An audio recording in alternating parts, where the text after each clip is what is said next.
A very good morning to Computer Science for Times. Let us start our computer lecture today. And the topic is flow of execution in a function call. We were reading chapter 3. Yesterday we have read what is function and about the main. We have read yesterday.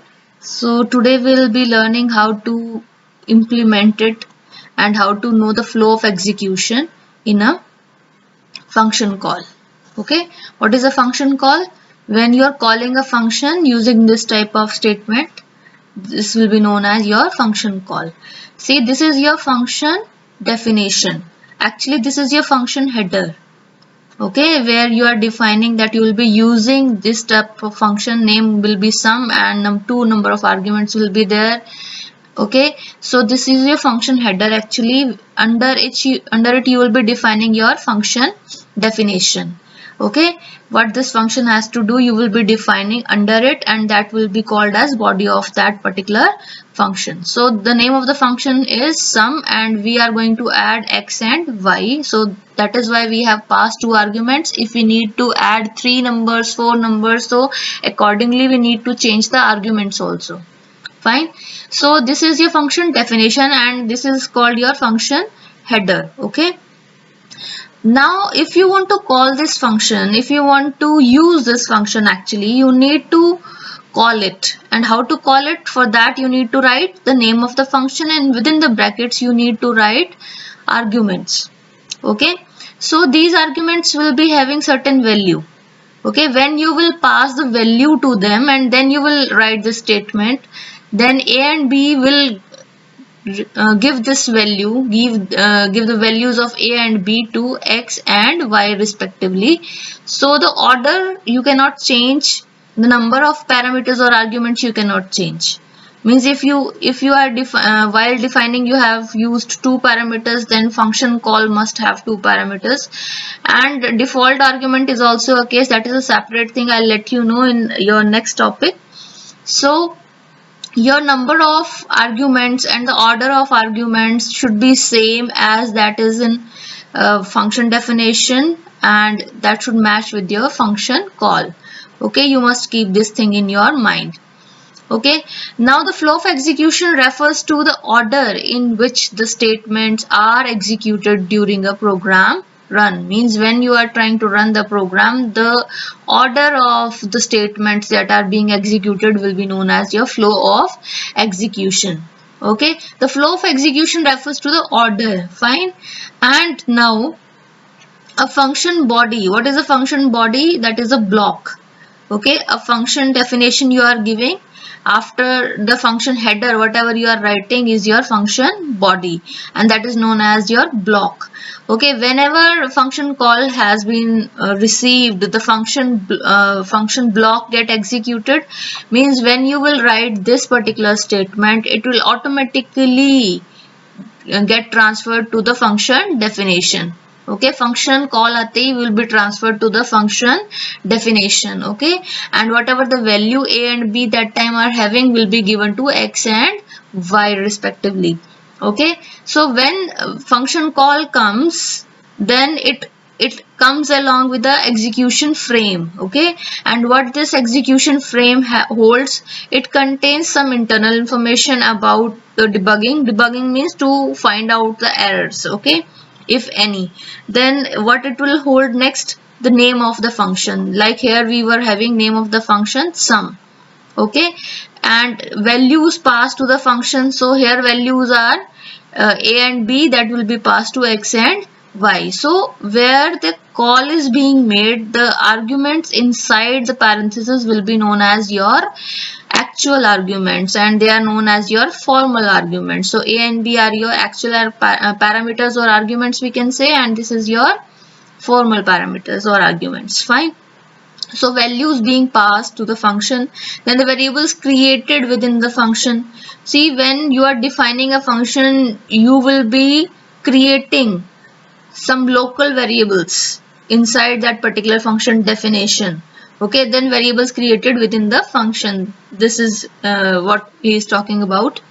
Information about the next instruction to be executed. So when a function call comes, it comes with a execution frame, and what that execution frame holds: some internal information, name of the function, values passed to the function, variables created within the function, and information about the next instruction. Okay, name of the function, values passed like a and b, variables created within the function that will be defined inside the function definition, and what next to be done. Okay, so these all things will be packed up in your function execution frame. Okay, within the function execution frame, the statements in the function body are executed, and with the return statement, see, when you will be defining a function here, after this function header, you will be defining your body of this function, and that will hold return statement. As we have read in previous class also, if you remember that we have given this. See, this was your function definition. This is actually a function header, and totally it is your function definition. This is the body of this function. Okay, and it holds a return statement. I hope you remember all of these things. So here also we have created a function. This is your function parameter or argument, we can say. This is the body. This is the body of the function, and here we are not using any return statement. Here it was. So this was another way of printing the value. Okay, so this is the body of this function, sum of 3 multiples and 1 argument we have passed. So inside it we have created another variable in sum of 3 multiple ones.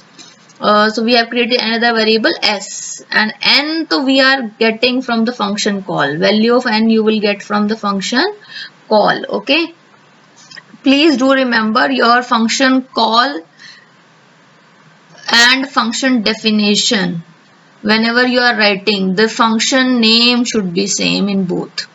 Okay, your function name should not be changed, otherwise it will be contradictory. So see here how you will write.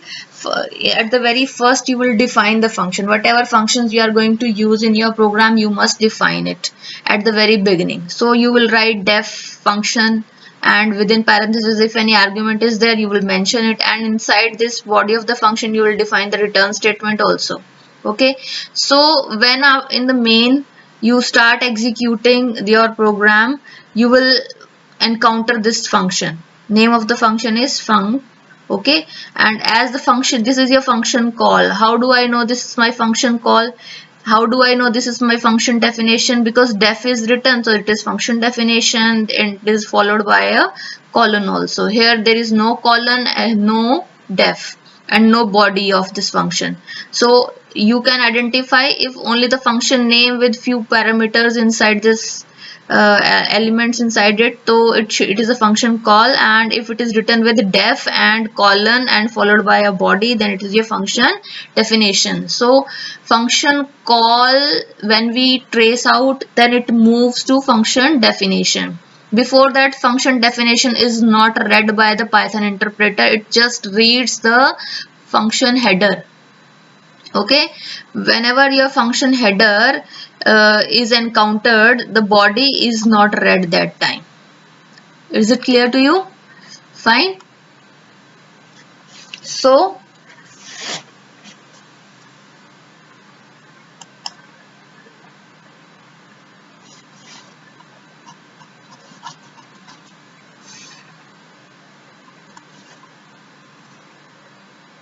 okay, so we were reading about it now. The function call, function definition, body will executed.